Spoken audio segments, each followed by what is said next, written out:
Chris Hemsworth revealed he's not a fan of Marvel Studios' sequel to Thor, The Dark World. The film was Hemsworth's third turn at playing the God of Thunder and the character's second solo outing. While the movies performed well at the box office, it's regarded by critics as mediocre in comparison to other films in the Marvel Cinematic Universe.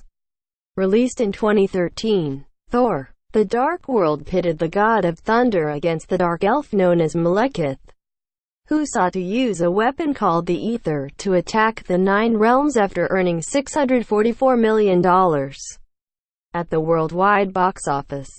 The Dark World went on to become the 10th highest-grossing film of 2013.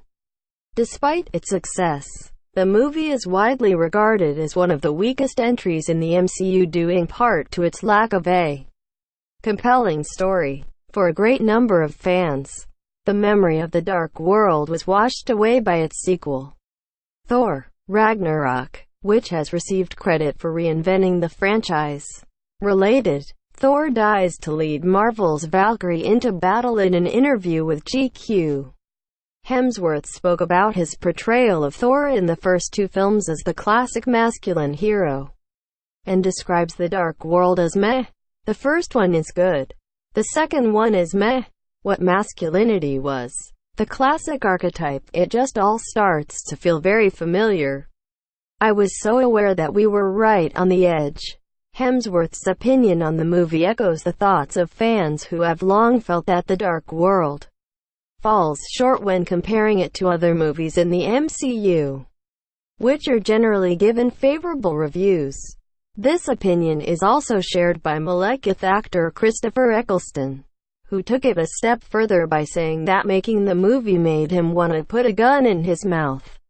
Though Thor: The Dark World isn't necessarily considered a bad film, it's still one of the MCU's worst reviewed films. It has a 66% approval rating on Rotten Tomatoes and has a score of 54 on Metacritic.